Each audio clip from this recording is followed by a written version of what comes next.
Hi viewers, welcome to our channel. ప్రస్తుతం మనతో పాటు దాము బాలాజీ గారు, సీనియర్ జర్నలిస్ట్ ఉన్నారు. వారితో ఒకసారి మాట్లాడదాం. సార్ నమస్కారం. సార్ నమస్తే.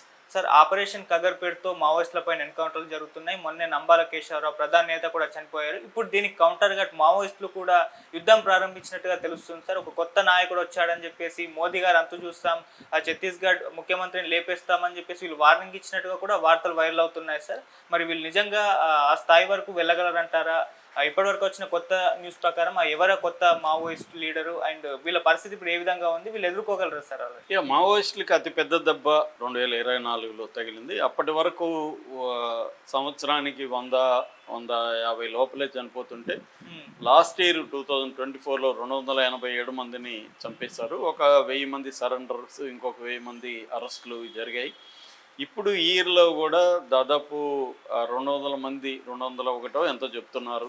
ఈ 5 నెలల్లో 200 మందిని ఆల్రెడీ చంపేశారు.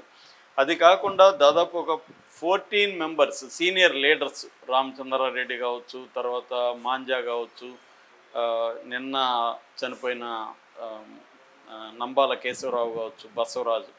సో ఇలాగా టాప్ లీడర్స్ అంటే సెంట్రల్ కమిటీ లేదా జోనల్ కమిటీ సెక్రటరీలు ఈ స్థాయిలో వాళ్ళు చనిపోవడం అనేది, నిన్న చనిపోయిన ఇంకొక అతను కూడా, అతను జంగ్ పత్రిక మిలిటరీ, నేను చాలాసార్లు చెప్తుంటా, వాళ్ళకి మావోయిస్టులకు ఒక ఆవామీ జంగ్ అనే ఒక పత్రిక ఉంటుంది, దాని ఎడిటరు, దాని ఇన్ఛార్జి ఆయన కూడా నిన్న 5 మంది మళ్ళీ చనిపోయారు కదా, 5 మందిలో ఆయన ఒకడు అనమాట.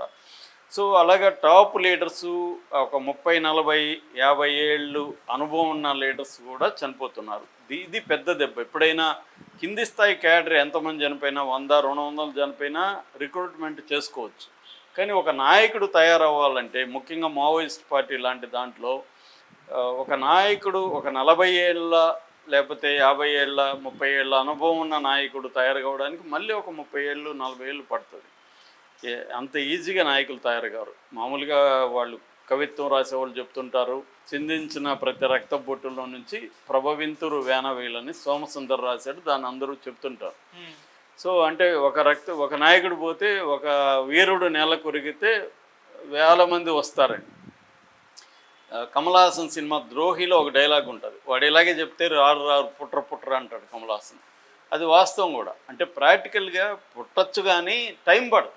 ఒక 30 ఏళ్ళు 20 ఏళ్ళు ఒక నాయకుడు తాయి. ఇప్పుడు నంబాల కేశవరావు 55 ఏళ్ళుగా ఉన్నాడు. ఆయన 55 ఏళ్ళుగా ఆయనకి ఎంత అనుభవం ఉంటుంది, ఎంత పరిచయాలు ఉంటాయి. ఆయనకున్న అనుభవం, పరిచయాలు, జ్ఞానము, ఇవన్నీ మళ్ళీ ఒక నాయకుడికి రావాలంటే అంత ఈజీ కాదు. అదొక 20 ఏళ్ళు 30 ఏళ్ళు పడుతుంది. పైగా చదువుకున్న వాళ్ళు రిక్రూట్ అవ్వడం బాగా తగ్గిపోయింది, ఆల్మోస్ట్ నిల్ అనమాట. ఎక్కువగా ఇప్పుడు ట్రైబల్సే ఉంటున్నారు వాళ్ళ మావోయిస్టులలో. ఎందుకంటే ఇది సిద్ధాంత based party, ideology based party Maoism అనేది ఇండియాలో. ఐడియాలజీ అంటే కనీసం చదువు ఉండాలి కదా, వాళ్ళు మార్క్సిజం చదవాలి, అర్థం కావాలి, ఇవన్నీ కావాలంటే బేసిక్ ఎడ్యుకేషన్ ఉండాలి కదా. ఎడ్యుకేషనే లేకుండా ఆ మధ్య లెటర్స్ కాల్ హిమ్ అనే ఒక బుక్ రాశాడు బీబీసీ జర్నలిస్టు, 7 ఏళ్ల పాటు మావోయిస్టుల మీద రీసెర్చ్ చేసి. ఆయన ఏం చెప్తున్నాడంటే, ట్రైబల్స్ నుంచి మావోయిస్టులకు వెళ్ళే వాళ్ళల్లో హైయెస్ట్ 9th క్లాస్ అని చెప్తున్నాడు. అంటే 10th క్లాస్ చదివిన ట్రైబల్ కూడా మావోయిస్టులో చేరట్లేదు. ఎందుకంటే వాళ్ళకి బయట ఏదో ఒక ఆపర్చునిటీలు ఉంది. ఇంతకుముందు 90s 80s అంటే నిరుద్యోగం విపరీతంగా ఉండేది, చదువులు ఉండేవి కాదు, పని ఉండేది కాదు. అందుకని వాళ్ళకి మావోయిజంకి అట్రాక్ట్ అయ్యేవారు. ఇవాళ గ్లోబలైజేషన్ వల్ల ఏమైందంటే, ఏదో ఒక గిగ్ ఎకనామీ అంటారు, మనకి క్విక్ కామర్స్ వచ్చింది, ఏదో ఒక పని చేసుకొని బతికే పరిస్థితి ఇవాళ వచ్చింది ఎకనామీలో. సో అందుకని మనం గమనిస్తే మావోయిస్టులు కూడా మైదాన ప్రాంతాల్లో లేరు, ఎక్కడ కూడా మైదాన ప్రాంతాల్లో కాకుండా ట్రైబల్ ఏరియాలోనే వెళ్ళారు, ట్రైబల్స్లోనే పనిచేస్తున్నారు. మిగతా సమూహాలు, బీసీలు కావచ్చు, ఎస్సీలు కావచ్చు, అంటే దళితులు కావచ్చు, మిగతా మైదాన ప్రాంతాల్లో ఉండే సమూహాలు ఎవరు వాళ్ళతో లేరు. అట్లాగే ఇంతకుముందు ప్రజా సంఘాలు చాలా బలంగా ఉండేటివి.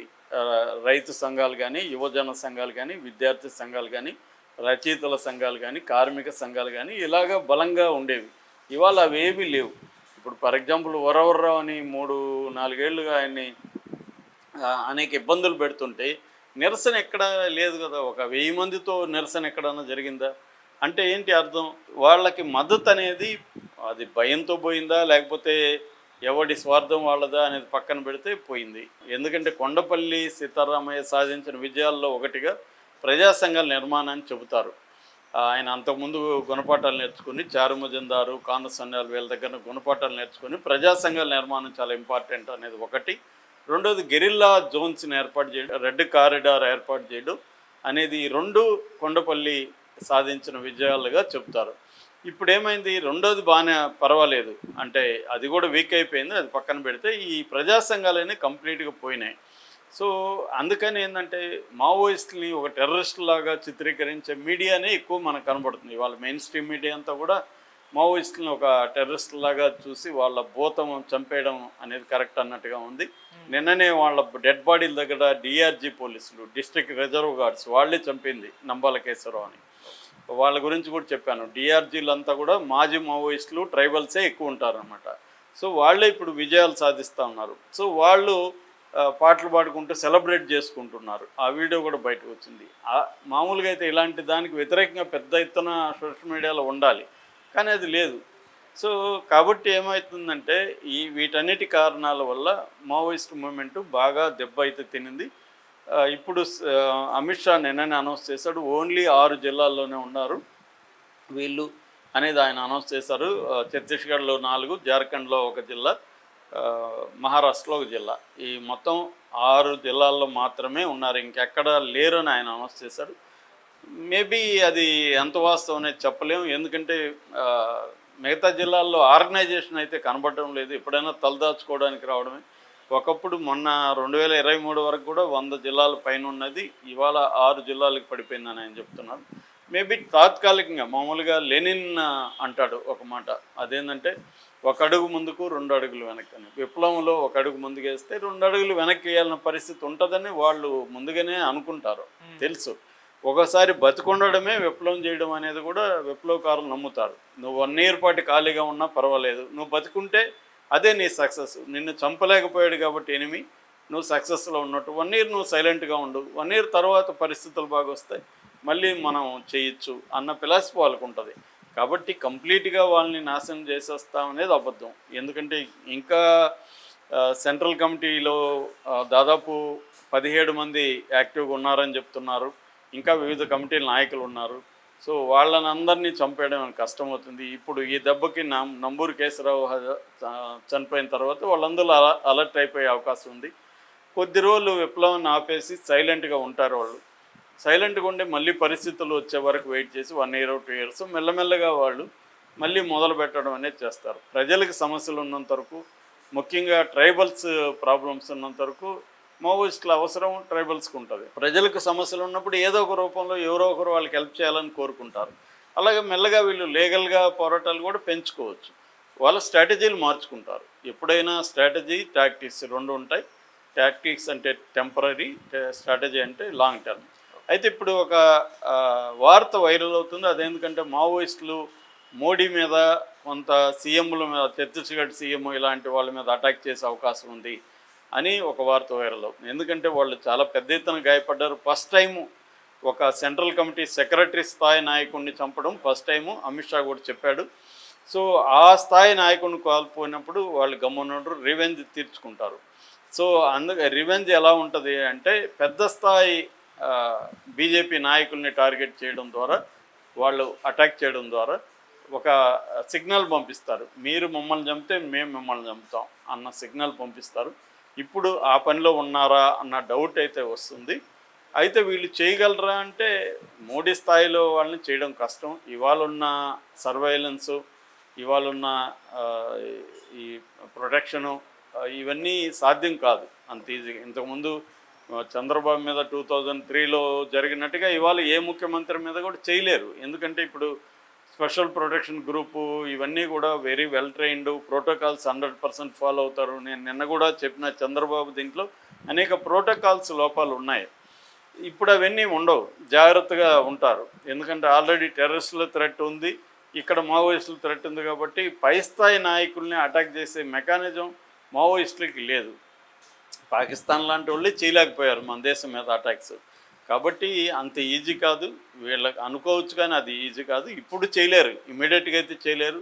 1 ఇయర్ 2 ఇయర్స్లో జాగ్రత్తగా స్టడీ చేసి ఎక్కడ వీక్ పాయింట్లు ఉందో అవన్నీ చూసుకొని అప్పుడేమన్నా చేయగలరు, కానీ ఇమీడియట్గా అందరూ కూడా అలర్ట్గా ఉంటారు కాబట్టి చేయలేరు. అయితే కొత్తగా ఎవరు రాబోతున్నారు మావోయిస్టుకి ఇప్పుడు నంబాల కేశవరావు ప్లేస్లోకి అని ఒక చర్చ జరుగుతుంది. మామూలుగా చాలామంది ఉన్నారు. ఇప్పుడు నేను చెప్పిన 17 మందిలో ఎక్కువ మంది ఏజ్ అయిపోయిన వాళ్ళు. For example Ganapathi Muppala Lakshmana Rao alias గణపతికి 68 ఏళ్ళు. ఆయనకి ఆల్రెడీ 2018లోనే హెల్త్ బాగాలేకే ఆయన రిజైన్ చేసి నంబాల కేశవరావుకి అప్పగించాడు.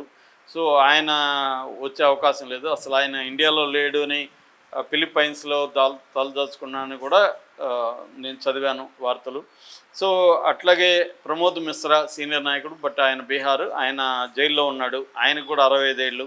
మల్లోజుల వేణుగోపాల్, ఆయన భూపతి సోను, ఈయన ఇంతకుముందు కిషన్ జీ వాళ్ళ బ్రదర్ అనమాట, ఈయనకి కూడా 60 ఏళ్ళు అని చెప్తున్నారు. అట్లాగే తిప్పిరి తిరుపతి అలియాస్ దేవుజీ, ఈయన కరీంనగర్ అతను, ఇతనికి కానీ మల్లోజుల వేణుగోపాల్కి కానీ, లేకపోతే రాజా అని వెస్ట్ బెంగాల్ ఉన్నారు, ఆయన్ని విజయ్ కుమార్ అని కూడా పిలుస్తారు, ఆయనకి కానీ ఇచ్చే అవకాశం ఉందని చెప్తున్నారు. ఏదేమైనా అందరూ కూడా మ్యాక్సిమం ఈ 17 మందిలో మ్యాక్సిమం 60-70 ఏళ్ళ గ్రూప్ వాళ్ళే.